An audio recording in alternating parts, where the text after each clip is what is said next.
D education corner YouTube চ্যানেলে তোমাদের সকলকে জানাই স্বাগত। আজ আমরা ক্লাস 11 এর ফার্স্ট সেমিস্টারের এডুকেশন সাবজেক্টের যেই টপিকটি নিয়ে আলোচনা করব সেটি হলো জাতীয় উন্নয়নে শিক্ষার ভূমিকা। তাহলে আর দেরি না করে ভিডিওটি শুরু করা যাক। উন্নয়ন বলতে সব মানুষের আর্থিক অগ্রগতি ও প্রগতিকে বোঝানো হয়। সঠিক অর্থে উন্নয়ন হলো মানুষের আর্থিক শ্রীবৃদ্ধি, সচ্ছলতা এবং সামাজিক ও সাংস্কৃতিক দিকগুলির যথার্থ বিকাশ। অর্থাৎ উন্নয়ন হলো মানুষ বা একটি জনগোষ্ঠীর আর্থিক, সামাজিক ও সাংস্কৃতিক দিকের মানের উন্নয়ন হওয়া।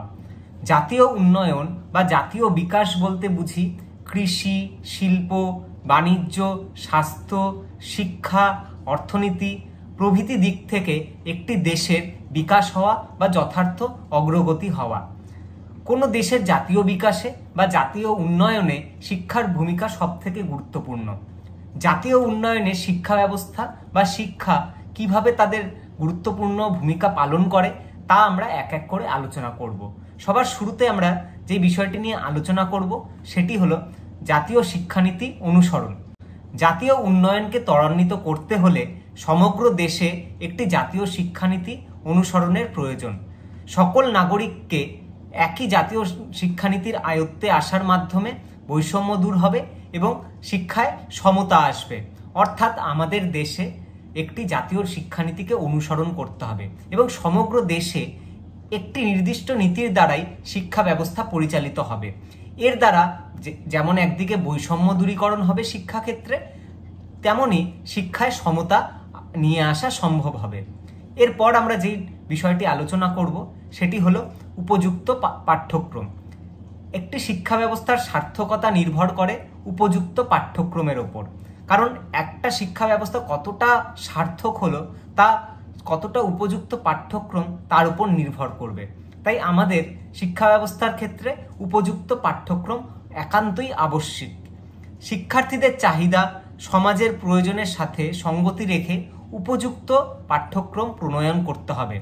তাহলে কি হবে, যে আমাদের যে পাঠ্যক্রম আমরা শিক্ষা ব্যবস্থায় আমরা ব্যবহার করব সেই পাঠ্যক্রমটি যেন শিক্ষার্থীদের জন্য উপযুক্ত হয়, তাদের চাহিদা অনুসারে সেটি রচিত হয় এবং সমাজের যে চাহিদা রয়েছে সেটাকে যেন ফুলফিল করতে পারে।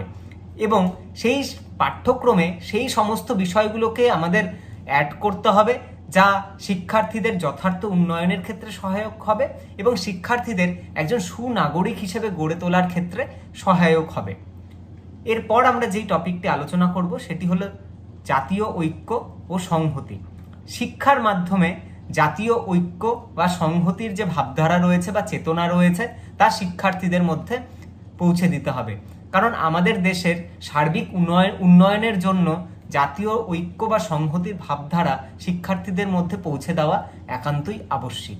এরপর আমরা যেই টপিকটি আলোচনা করব সেটি হলো গণতান্ত্রিক চেতনার বিকাশ। গণতান্ত্রিক চেতনা সম্পন্ন নাগরিক যে কোনো দেশের কাছেই সম্পদ। শিক্ষা ব্যবস্থার উদ্দেশ্য বা লক্ষ্য হবে প্রতিটি শিক্ষার্থীর মধ্যে গণতান্ত্রিক চেতনাবোধ জাগ্রত করা এবং তাদের মধ্যে গণতান্ত্রিক ভাবধারার বিকাশ ঘটানো। এরপর আমরা যেই টপিকটি আমরা আলোচনা করব সেটি হলো ধর্মনিরপেক্ষ শিক্ষা। আমরা জানি ভারতবর্ষ একটি ধর্মনিরপেক্ষ দেশ। মানব ধর্মই হচ্ছে পৃথিবীর সর্বশ্রেষ্ঠ ধর্ম। আমাদের শিক্ষা ব্যবস্থাকে এইভাবে গড়ে তুলতে হবে যেন শিক্ষার্থীদের মধ্যে ধর্মনিরপেক্ষের যে ভাবধারা রয়েছে সেটা তাদের মধ্যে জাগ্রত হয়। তারা যেমন নিজের ধর্মকে সম্মান জানাবে, ঠিক তেমনি অন্য ধর্মগুলোকে প্রতিও সমান সম্মান তারা প্রদর্শন করবে। তাই শিক্ষা ব্যবস্থার ক্ষেত্রে ধর্ম নিরপেক্ষতার নীতি আমাদেরকে অনুসরণ করতে হবে। এরপরে যেই বিষয়টি আমরা আলোচনা করব সেটি হলো উৎপাদনশীলতা শিক্ষা। দেশের শিক্ষার্থীরা যাতে উৎপাদনশীল নাগরিক হয়ে উঠতে পারে, তাদের মধ্যে যেন কর্মোদ্যম বা কর্মঠ মনোভাব জাগ্রত হয় এবং দেশের উৎপাদনে যেন তারা আত্মনিয়োগ করতে পারে, তার জন্য তাদেরকে উৎপাদনশীলতার শিক্ষা তাদেরকে দিতে হবে। এরপর যে টপিকটি আমরা আলোচনা করব সেটি হলো নৈতিক শিক্ষা। নৈতিক শিক্ষা বিষয়টি বর্তমান সময়ের জন্য খুবই গুরুত্বপূর্ণ। আমরা সকলেই জানি বর্তমান সময়ে আরজি করের মতো একটি ঘটনা ঘটেছে, যেটা আমাদের দেশ তথা রাজ্যের জন্য খুবই দুর্ভাগ্যের একটি ঘটনা। তাই এই ধরনের ঘটনা যেন পুনরাবৃত্তি না ঘটে তার জন্য বিদ্যালয় থেকেই নৈতিক শিক্ষার ব্যবস্থা করতে হবে। শিক্ষার্থীদের মধ্যে নৈতিক ভাবধারাগুলো জাগ্রত করতে হবে। তাদেরকে সৎ, চরিত্রবান এবং উদার মনের হতে সাহায্য করতে হবে।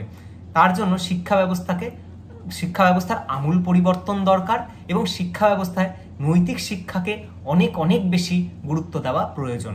এরপর যে বিষয়টি আমরা আলোচনা করব সেটি হলো বৃত্তিমূলক শিক্ষা। ব্যক্তি ও সমাজের উন্নয়নের জন্য সারা দেশে বৃত্তিমূলক শিক্ষার ব্যবস্থা করতে হবে। বৃত্তি মাধ্যমে ব্যক্তি বা সমাজের আর্থিক সচ্ছলতা নিয়ে আসা সম্ভব। তাই আমাদের শিক্ষা ব্যবস্থায় প্রথাগত শিক্ষার পাশাপাশি বৃত্তিমূলক শিক্ষাকে খুব গুরুত্ব দিয়ে বিবেচনা করতে হবে। এরপর আমরা যে বিষয়টি আমরা আলোচনা করব সেটি হলো অবৈতনিক সর্বজনীন বাধ্যতামূলক প্রাথমিক শিক্ষা।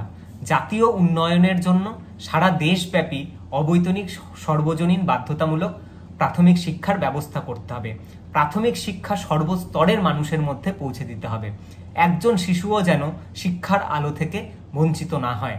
এই সর্বজনীন প্রাথমিক শিক্ষার লক্ষ্যকে সম্পন্ন করার জন্য সর্বশিক্ষা মিশন কাজ করে চলেছে। এই সর্বশিক্ষা অভিযানের মাধ্যমে সকল শিক্ষার্থীদের শিক্ষার আলোয় নিয়ে আসার জন্য বিভিন্ন কর্মসূচি গ্রহণ করা হচ্ছে।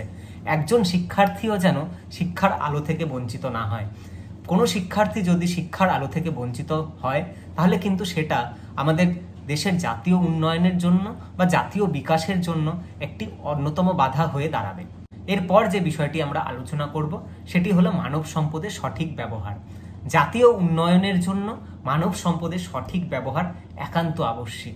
প্রত্যেকটি ব্যক্তির মধ্যে কিছু না কিছু গুণাবলী রয়েছে। সেই গুণাবলীগুলির যথার্থ বিকাশ করতে হবে এবং তাকে দেশের উন্নয়নের জন্য কাজে লাগাতে হবে। মানব সম্পদের যথোপযুক্ত ব্যবহার যদি না হয় তাহলে সেটি দেশের উন্নয়নের জন্য এবং জাতীয় বিকাশের জন্য একটি অন্যতম বাধা হয়ে দাঁড়াবে। তাহলে আজ আমরা জাতীয় বিকাশে বা জাতীয় উন্নয়নে শিক্ষা কিভাবে তার ভূমিকা পালন করে তা আমরা আলোচনা করলাম। এর পরের ক্লাসে আমরা আরো কিছু টপিক আলোচনা করব। আজকের ভিডিওটি যদি তোমাদের ভালো লাগে তাহলে ভিডিওটি অবশ্যই লাইক করবে এবং আমার চ্যানেলটি সাবস্ক্রাইব করবে এবং তোমার বন্ধুদের সাথে শেয়ার করবে। তাহলে দেখা হচ্ছে পরের ভিডিওতে।